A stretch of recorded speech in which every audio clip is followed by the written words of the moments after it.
அனைவருக்கும் வணக்கம். இந்த பதிவில் நாளை தினம், அதாவது வியாழக்கிழமை பார்த்தீங்கன்னா தேய்பிறை பஞ்சமி தினம். இந்த தினத்தன்று வராகினை வழிபாடு செய்யும்பவர்கள் இந்த ஒரு 5 பொருளை சேர்த்து எரித்து பாருங்கள். உங்களுக்கு நிச்சயமாக பணம் சம்மந்தப்பட்ட பிரச்சனை தீரும். திடீர் பண வரவு வரும். நல்ல ஒரு பண வரவு வர வேண்டும் அப்படின்னா இந்த பரிகாரத்தை செய்து பாருங்கள். நல்ல பலன் கிடைக்கும். இது ரொம்ப எளிமையானதாக நம்ம வீட்டிலே இருக்கிற பொருள் வைத்து தான் நம்ம செய்ய போகிறோம். ஆனால் நல்ல ஒரு மாற்றங்கள் கொடுக்கும். லக்ஷ்மி கடாட்சத்தை வர வைக்கும். உங்களுக்கு வராத பணம் கூட வர வைக்கிற ஒரு அற்புதமான சக்தி இந்த பரிகாரத்துக்கு இருக்குது. பஞ்சமி தினத்தன்று வியாழக்கிழமை மாலை நேரம் வழிபாடு செய்வது ரொம்ப சிறப்பானதாக இருக்கும். மாலை 6 மணிலிருந்து இரவு 9 மணிக்குள்ளே வழிபாடு செய்து கொள்ளலாம். எந்த தீபம் ஏற்ற வேண்டும், எப்படி வழிபாடு செய்ய வேண்டும் அப்படிங்கிற பதிவு நம்ம ஆல்ரெடி பார்த்தாச்சு. இந்த பதிவில் நம்ம என்ன பார்க்க போகிறோம் அப்படின்னா, பணம் சம்மந்தப்பட்ட பிரச்சனை எல்லோருக்குமே பொதுவாக இருக்கும். ஒரு சில பேருக்கு கடன் பிரச்சனையால் அவஸ்தைப்படுறவங்க நிறைய பேர் இருப்பாங்க. ஒரு சில பேருக்கு பணமே பற்றாக்குறையாக இருக்கும். வரவுக்கு ஏற்ற செலவு இல்லாமல் அதிகமாகவே செலவாகும். வரவுக்கு மீறியே செலவாயிட்டு அவங்களுக்கு பணம் மிகவும் பற்றாக்குறையாக இருக்கும். வாங்குகிற சம்பளம் காண மாட்டேங்குது, கடைசி எண்டில் ரொம்ப கஷ்டப்படுற மாதிரி இருக்குது அப்படிங்கிற மாதிரி ஃபீல் பண்ணுறீங்க அப்படின்னா இந்த பரிகாரம் செய்து பாருங்கள். அதிகமான கடன் பிரச்சனை இருந்தாலும் சரி, பணம் சம்மந்தப்பட்ட பிரச்சனை இருந்தாலும் சரி, பணம் நமக்கு கையில் தங்கணும், பணம் நமக்கு வரணும் அப்படின்னு நீங்கள் விருப்பப்பட்டாலும் சரி, எல்லாத்துக்குமே பணம் சம்மந்தப்பட்டதுக்கு எல்லாத்துக்குமே இந்த பரிகாரம் செய்யணும். எப்படி செய்ய வேண்டும், இது என்ன செய்ய வேண்டும் அப்படிங்கிறதையும் பார்க்கலாம். இதற்கு தேவையானது ஒரு பழைய அகல் விளக்கு எடுத்துக்கோங்க. இது எங்கே செய்யலாம் அப்படின்னா பூஜையில் நீங்கள் செய்து கொள்ளலாம். வராகினை வழிபாடு செய்துட்டு அதற்கப்புறம் இந்த பரிகாரம் செய்து பாருங்கள். வராகினை வழிபாடு செய்யும் பக்தர்கள் அனைவருமே செய்து இதை நல்ல ஒரு பயன் பெறலாம். நல்ல ஒரு பலன் கொடுக்கும் உங்களுக்கு. ஒரு பழைய அகல் விளக்கு எடுத்தால் கூட போதும். எடுத்துட்டு அதில் நீங்கள் வைக்க வேண்டியது முக்கியமான பொருள் என்னென்ன அப்படின்னா, பச்சை கற்பூரம் ஒரு 2-3 துண்டு எடுத்து வச்சுக்கோங்க.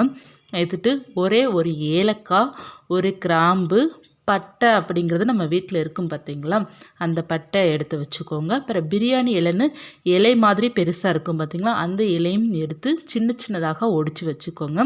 வசம்பு உங்களுக்கு கையில் இருக்குது அப்படின்னா சின்னதாக ஒடிச்சு அதில் போடுங்க. ஒருவேளை வசம்பு இல்லாட்டா கூட பிரச்சனை இல்லை. இந்த பொருட்கள் சேர்த்தா கூட போதும்.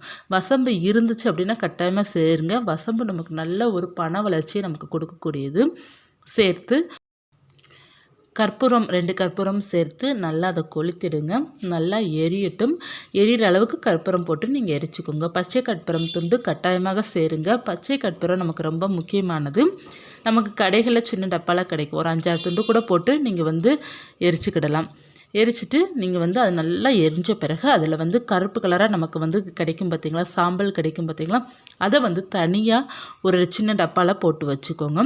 போட்டு வைத்துட்டு அதை நீங்கள் என்ன செய்ய வேண்டும் அப்படின்னா, தினமும் அந்த கருப்பு மை மாதிரி வரும் பார்த்தீங்களா, அதாவது அந்த சாம்பல் இருக்கும் பார்த்தீங்களா, அதை நீங்கள் நெய்யிலையோ லைட்டாக கலந்து அல்லது எண்ணெயில் கூட நீங்கள் லைட்டாக இது பண்ணிக்கலாம். நம்ம அதை இல்லை தண்ணியில் கூட லைட்டாக கலந்துக்கோங்க.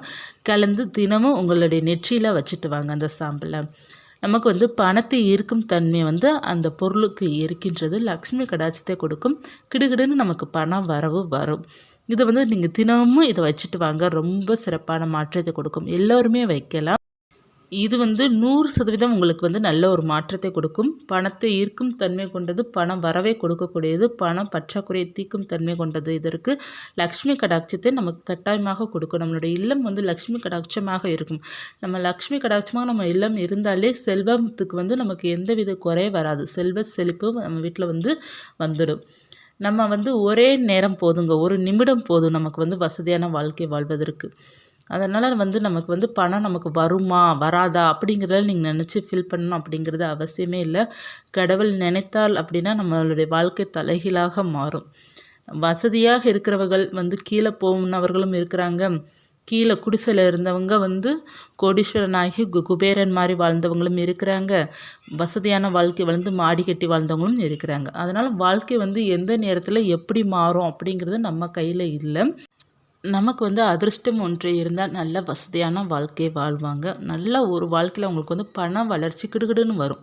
எங்கிட்ட இருந்து இவங்களுக்குலாம் பணம் வருது அப்படிங்கிற சொல்கிற அளவுக்கு அவங்க வசதியான வாழ்க்கை வாழ்வாங்க. நமக்கு யோகன்னு ஒன்று நிச்சயமாக வரும். வர வைக்க தான் இந்த மாதிரி சின்ன சின்ன பரிகாரம் நம்ம செய்ததற்கு காரணம் இதுதான். செய்து பாருங்கள். வராகினி அவர்கள் உங்கள் வாழ்க்கையில் நிச்சயமாக வந்து முன்னேற்றங்கள் கிடைக்கும். ரொம்ப எளிமையானதான். வராகினி வழிபாடு செய்பவர்களும் செய்யலாம். வராகினி வழிபாடு செய்யலை பஞ்சமி தினத்தன்று சூழ்நிலை காரணமாக நான் செய்ய முடியல அப்படி இருப்பவர்களும் நீங்கள் வந்து ஹாலில் கூட இதை செய்து நீங்கள் வந்து இதை வந்து வச்சுட்டு வரலாம். ரொம்ப நல்ல மாற்றத்தை கொடுக்கும். பூஜை அறையில் பண்ண முடியும் அப்படின்னா பூஜை அறையில் பண்ணுங்கள். பூஜை அறைக்கு போக முடியாதவர்கள் நீங்கள் வெளியே ஹாலில் வைத்து பண்ணிவிட்டு அந்த மைய ஒரு டப்பாவில் போட்டு தினமும் அன்றாட வச்சுட்டு வாங்க. அந்த சாம்பல் அந்த அளவுக்கு பவர் இருக்கும். அது கருப்பு கலராக நமக்கு வரும். அந்த அகல் விளக்கில் கொஞ்சம் எரிஞ்சு அந்த கருப்பு கலராக இருக்கும். அது தினமும் நீங்கள் உங்கள் நெற்றியில் பூசிட்டு வரணும். அப்படியே கூட பூசலாம், அப்படி இல்லை லைட்டாக தண்ணியில் கலக்கி பூசலாம். எப்படி வேணாலும் பூசிக்கொள்ளலாம். நம்ம தினமும் அந்த நெற்றியில் அதை வைக்க வேண்டும். தொடர்ந்து ஃபாலோ செய்துட்டு வாங்க. வாழ்க்கையில் முன்னேற்றம் நிச்சயமாக இருக்கும். வராகினி வழிபாடு செய்யும் பக்தர்கள் வந்து எப்படி வழிபாடு செய்ய நான் கொடுத்துருக்கு இல்லையா, அந்த வீடியோ பார்க்காதவங்க நான் இன்ட்ரெஸ்டில் கொடுக்குறேன். பார்க்காதவங்க பார்த்துக்கோங்க. உங்களுக்கு நிறைய தகவல் தேவைப்படுது, பூஜை தகவல் தேவைப்படுது அப்படின்னு சப்ஸ்கிரைப் பண்ணி வச்சுக்கோங்க. நம்ம தொடர்ந்து ஆன்மீக தகவல் பார்த்து கொண்டே இருக்கலாம். எல்லாமே உங்களுக்கு ஓரளவு உபயோகமாக இருக்கும்னு நான் நினைக்கிறேன். ஏன்னா நான் ரொம்ப எளிமையானதை உங்களுக்கு சொல்லிக்கிட்டு இருக்கிறேன். ஒரு சில பேருக்கு வந்து போர் அடிக்கலாம், ஒரு சில பேருக்கு வந்து பிடிக்காமல் இருக்கலாம். இதில் நான் என்ன சொல்ல வரேன் அப்படின்னா, ஒரு சில வீடியோஸ் உங்களுக்கு பிடிக்கல அப்படின்னு நீங்கள் வந்து அதை பார்க்கணும் அப்படிங்கிறது கிடையாது. எல்லாமே உங்களுடைய விருப்பம்தான். அதுக்கு தேவையில்லாமல் நெகட்டிவாக கமெண்ட் போடாதீங்க. ஒரு சில பேர் வந்து நெகட்டிவாக கமெண்ட் போடுறீங்க. அது யார் என்னன்னு எனக்கு ஒரு சில கமெண்ட் எனக்கு கெஸ் பண்ண முடியுது அது யார் அப்படின்ட்டு. ஒரு சில பேர் வேணும்னே நீங்கள் நெகட்டிவ் கமெண்ட் போடுறீங்க, ஒரு சில பேர் வந்து பிடிக்காமல் போடுறீங்க. சரி, பிடிக்கல அப்படின்னா ஒன்றும் பிரச்சனை இல்லைங்க. இப்போ நம்ம நிறைய வீடியோஸ் பார்க்குறோம், பிடிக்கலன்னா நம்ம வெளியே வந்துடுவோம், நம்ம வாட்டில் நம்ம வேலையை பார்க்கலாம் இல்லையா, தப்பு கிடையாது. நீங்கள் எதற்காக நெகட்டிவ் வேர்ட்ஸ் யூஸ் பண்ணுறீங்க? நான் வந்து ஆன்மீகத்தில் சொல்கிறேன். நான் ஒரு பாசிட்டிவான வீடியோஸ் தான் நான் நிறையா போட்டுட்ருக்கேன். எனக்கு வந்து நெகட்டிவ் கமெண்ட் வந்து சுத்தமாக பிடிக்கவே பிடிக்காது. நான் நெகட்டிவ் கமெண்ட் என்னோடய இதில் நான் வச்சுருக்கவும் மாட்டேன், நான் டெலிட் பண்ணி விட்டுருவேன். அதனால் நீங்கள் நெகட்டிவ் கமெண்ட் போட்டாலும் பார்த்தீங்க அப்படின்னா அதில் அப்படியே இருக்குமான்னு நினைக்காதீங்க. இருக்காது, கொஞ்சம் நேரம் வேணால் இருக்கும். நான் எப்போ பார்க்குறேனோ அதை நான் டெலிட் பண்ணி விட்டுருவேன். நான் மோஸ்ட்லி எல்லா சப்ஸ்கிரைபருக்குமே யாரெல்லாம் கமெண்ட் பண்ணுறாங்களோ அவங்க எல்லாருக்குமே நான் மோஸ்ட்லி வந்து ஹார்ட் கொடுத்து நான் ரிப்ளை பண்ணி விட்டுருவேன். அப்படி பண்ணுற நான் வந்து எனக்கு நெகட்டிவ் கமெண்ட் வர்றதை எனக்கு டெலிட் பண்ண தெரியாதா என்ன, நான் டெலிட் பண்ணி விட்டுருவேன். அதனால் உங்களுடைய டயத்தை வந்து வேஸ்ட்டு பண்ணாதீங்க, தேவையில்லாமல் வேஸ்ட் பண்ணிகிட்ருக்காதீங்க. பிடிச்சிருந்தா பாருங்கள், பிடிக்கலையா தயவுசெய்து வந்து நெக்ஸ்ட்டு உங்களுக்கு எந்த வீடியோ பிடிக்குதோ அதை போய் பாருங்கள். ஏன்னா உங்களுக்கு வந்து பார்த்திங்கன்னா ஒரு சில பேரை சொல்கிறேன், நல்லது சொன்னால் பிடிக்காது. ஏதாவது ஆகாத காரியத்தை பற்றி பேசினா மட்டும்தான் நல்லா கேட்குறவங்களும் நிறையா பேர் இருக்கிறீங்க. அந்த டிவி சீரியலுக்கு இம்பார்ட்டன்ஸ் கொடுக்குற அளவு கூட வந்து கடவுளுக்கு கொடுக்க மாட்டாங்க நிறைய பேர்.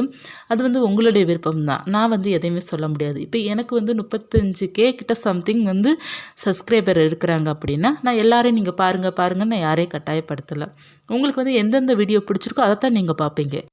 இதை பாருங்கள் அது பாருங்கன்னு நான் உங்ககிட்ட சொல்ல முடியாது இல்லையா. அதே போல் நீங்கள் வந்து பிடிச்சிருந்தா தான் பார்க்கணும், இல்லைன்னா நீங்கள் விட்டுருணும். அதுக்கேற்க நெகட்டிவ் கமெண்ட் போடுறீங்க. நெகட்டிவ் நீங்கள் கமெண்ட் போகிறது வந்து நீங்கள் ஈஸியாக போட்டுருவீங்க. அதை நாங்கள் படிக்கும்போது எங்களுக்கு எவ்வளோ ஹர்ட் ஆகும் அப்படிங்கிறத நீங்கள் நினச்சி பார்க்குறது கிடையாது. நெகட்டிவ் கமெண்ட்ஸ் வந்து எனக்கு மட்டும் இல்லை நிறைய பேருக்கும் வரத்தான் செய்யும். எல்லாருமே அப்படி தான், எல்லா யூடியூபர்ஸ் அப்படி தான்.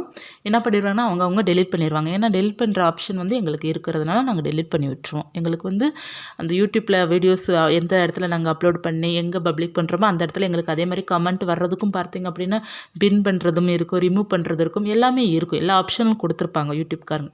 ஸோ நம்ம வந்து அது மாதிரி டெலிட் பண்ணிடுவோம். எல்லாருக்குமே ஒரு யூடியூபர்ஸருக்கு வந்து வர்ற கமெண்ட் வந்து நிறைய நெகட்டிவ் கமெண்ட். எனக்கு வந்து கொஞ்சம் கம்மி தான்.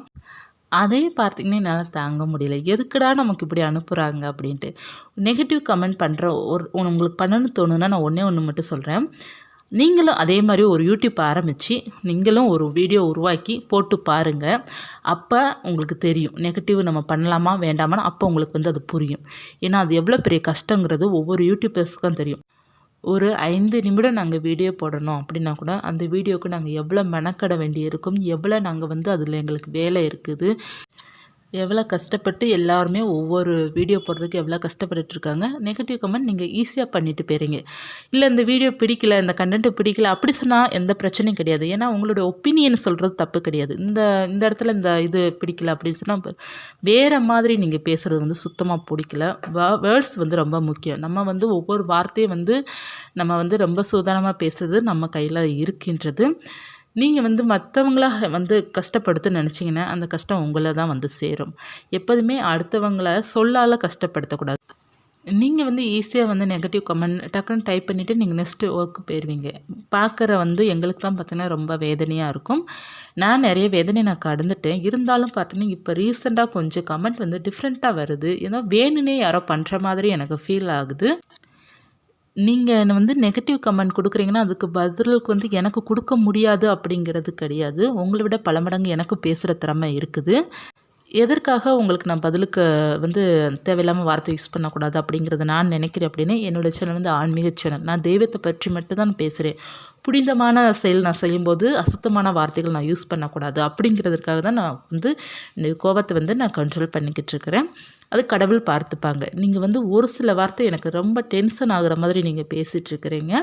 தயவுசெய்து பேசாதீங்க. ஒருத்தவங்கள காயப்படுத்துகிறோம் அப்படின்னா கடவுள் வந்து உங்களுக்கு அதற்கான தக்க பதிலடி அவங்க கொடுப்பாங்க. கர்மா கட்டாயமாக வேலை செய்யும். நீங்கள் என்ன இன்றைக்கி பேசுகிறீங்க அப்படின்னா நாளைக்கு உங்களை யாராவது மற்றவங்க பேசுவாங்க.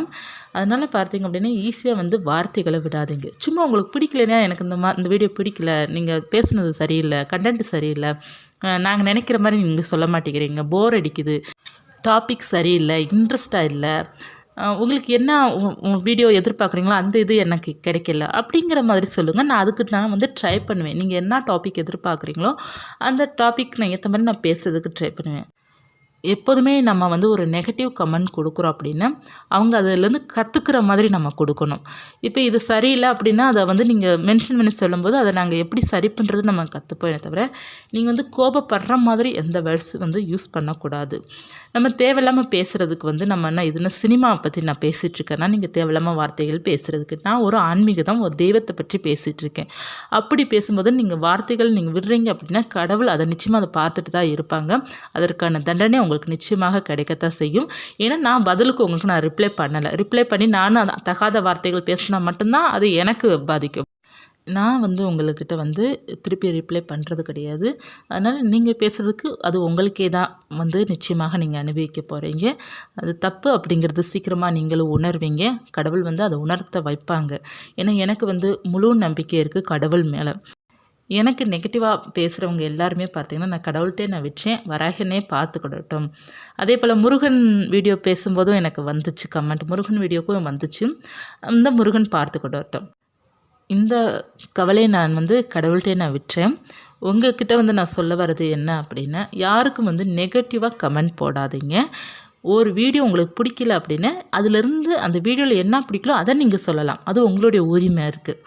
மற்றபடி நீங்கள் வந்து வேறு மாதிரி பேசுகிறதுக்கு உரிமை உங்களுக்கு கிடையாது. அந்த மாதிரி பேசக்கூடாது. நீங்கள் எனக்கு மட்டும் இல்லை, எந்த ஒரு யூடியூபருக்கும் நீங்கள் பேசக்கூடாது. அவங்க அதில் எவ்வளோ கஷ்டப்படுறாங்க அது வந்து அவங்களுக்கு தான் தெரியும். இப்போ வந்து எங்களை விட பார்த்திங்கன்னா ஒரு வீடியோ எடுத்து ஒரு ஆன்மீகம் பற்றியோ மற்ற ஃப்ளாக் இந்த மாதிரி போடுறாங்க அவங்களுக்குலாம் பார்த்திங்கன்னா இன்னமும் நேரம் அதிகமாகும். ஒரு வீடியோ ஒரு நாள் அவங்க வந்து யூஸ் பண்ணுவாங்க. கிட்டத்தட்ட 5-6 மணி நேரம் ஆகும் அவங்க ஒரு வீடியோ ரெடி பண்ணுறதுக்கு. அப்படிப்பட்டவங்கள நம்ம வந்து நெகட்டிவாக வந்து தாக்கக்கூடாது. எல்லாருக்குமே அது கஷ்டம்தான். நம்ம யாரை காயப்படுத்தாமல் இருந்தோம் அப்படின்னா கடவுள் நம்மளை வந்து பத்திரமா பார்த்துப்பாங்க. நம்ம மற்றவர்களை காயப்படுத்தணும் அப்படின்னா கடவுள் நம்மளையும் காயப்படுத்துவாங்க. அது என்றைக்குமே கர்மா வேலை செய்யும். அதனால் கவனமாக இருங்க. ஒரு சில பேர் அப்படி பண்ணுறீங்க அப்படின்னா என்னுடைய சப்ஸ்கிரைபராக இருக்கிறவங்க பட்சத்தில் வந்து இனிமேல் மற்றவர்களுக்கும் அப்படி பண்ணாதீங்க. யாருக்கும் நெகட்டிவ் கமெண்ட்ஸ் கொடுக்காதீங்க, எனக்கும் கொடுக்காதீங்க. எப்போதுமே நல்லதே நினைங்க, நல்லதே நடக்கும். இந்த பதிவு உங்களுக்கு உபயோகமாக இருந்துச்சுன்னா லைக் பண்ணுங்கள். இது போன்ற தகவல் தெரிந்து கொள்ளணும்னா சேனலை சப்ஸ்கிரைப் பண்ணி வச்சுக்கோங்க. மீண்டும் ஒரு தகவலை சந்திக்கிறேன். நன்றி.